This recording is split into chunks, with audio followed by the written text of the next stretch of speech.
Trump was going to do this. Literally, Trump was going to take and make an African American, which I can't stand that term. Trump was going to do an African American department specifically for us. So if something went to minorities, that was Asians, that's Latinos, that's white women who all of a sudden became a minority. But now it was going to be a specific department, a subset just specifically for us. So you white woman, you go to that office there. You Asian, there. But you black, okay, you're not with everybody else. You got your own special office. So an Office of Freedmen Affairs is simply taking what we already have, the minority, what is it called? The Minority Affairs is simply taking that and saying we're going to do a sub-department specifically for descendants of American slaves. And the reason why, because South Carolina, I can go and get a whole book of all the laws that South Carolina has done for specifically for us to hurt us. Yeah. But now they can do this little tiny thing specifically to specify us. So this is really not going to take any money. And the way to, I know what's going on in South Carolina. I know that black voter turnout is at a historic low. I know that a lot of Democratic areas were just turned red. That's why we need to do something like this. I'm glad you mentioned, now I get it. That's why I asked the question. Right. So that's going to be a sub-office right. Minority Affairs. I will tell you this, right? And this, so that's, I get it now. And may I say real quick, real quick. In the Freedom Caucus, you know, they've never met an immigrant they haven't hated. So pretty much, no, that's okay. So pretty much, the Freedom Caucus, because I go to MAGA rallies all the time, and I get standing ovations with them. And the reason I do, Trump's coming here on the 28th. I know, yes. Yes. Might be a good opportunity. I might, well, the information hasn't been released, but. Just wear bulletproof. I'm just, I want you to Trust say me, it. no, well, okay. I have security on me all the time. But that's the only thing I'm going to say.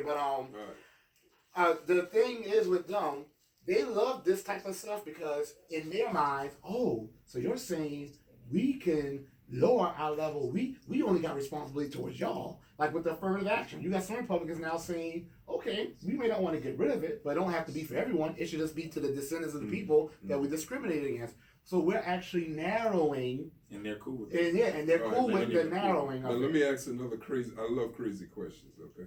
How does this compare to the 40 acres of the mule movement that we had in the Congress? So I want to keep this separate. I mean, the reason why is because if we bring that in, which I like, that will get into reparations, which I want this to be separate from the reparations conversation, right? That's why I had to ask the right. question. So you want to separate the two conversations. This is separate, right? Because the moment you say reparations and this is tied into it, McMaster, Graham, and everyone's so going to be yelling at the moon. This is specifically to study the history. No, this is a subset. This would be a functional office. This is a Trojan horse. But it's also something that we need because our vendors don't have bonding, financing. So if we have this office and they were able to say, well, all black business people, you can come here and through us you will be bonded, insured. And so larger contractors can never use that as an excuse. Well, when you said that, I would like to make sure I'm clear on the distinction because as we advocate, it's clear that we don't, conflate the two. Right. And let me say this. Here's a perfect example. COVID relief fund that was supposed to go to black farmers.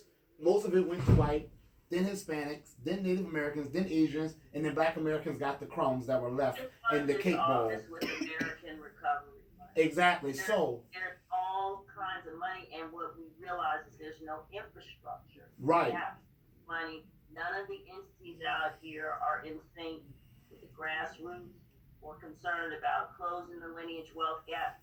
But I need us to all understand this Office of Freedmen Affairs, we believe, is an important precursor to reparations. But we don't got to say that part out loud.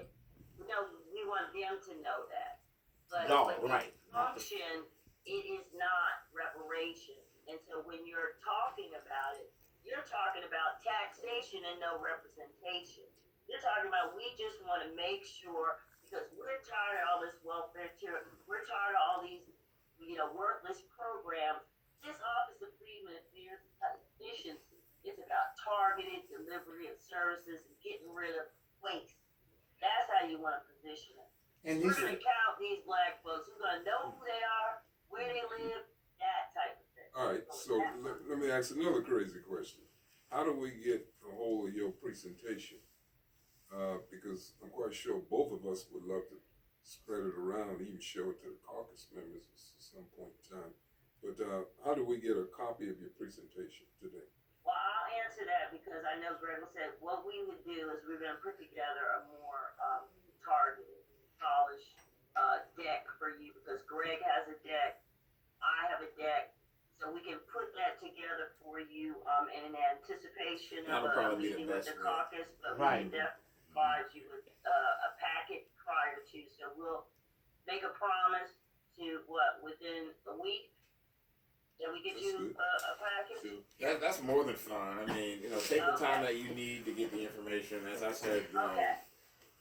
And let me say this again, that these fiscal conservatives, because I know how, I'm the type of person I stay up at night thinking about what backlash am I going to get, what arguments I'm going to get. I have never had a debate I have lost.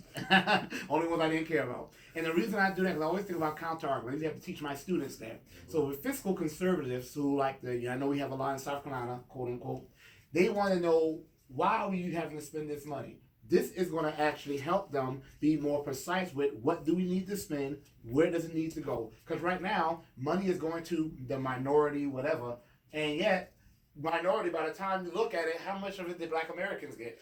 And then when they say, well, Black Americans are getting help with SNAP and Section 8 housing, okay, maybe if the resources were actually allocated to us like they were supposed to, those dead-end programs would not be as necessary. Right. If we were getting our share of state contracts. For example, I'm driving through Allendale County, and my goodness, I'm seeing all these farms, 70% Black county. I'm driving all these farms, not one black face. So these contracts, these mechanizations, all these resources, are they really going to us? Descendants of American slaves, we should be, and are, in my eyes, a special group. Freedmen. Native Americans get that special classification. Somehow we don't. And this is going to help us get that. Yeah, the same thing. I'm glad you're bringing up the farmers because that's near and dear with us here. Because when y'all remember when we let the gates open for the hemp industry? Yes. Okay, I think I held the first meeting alone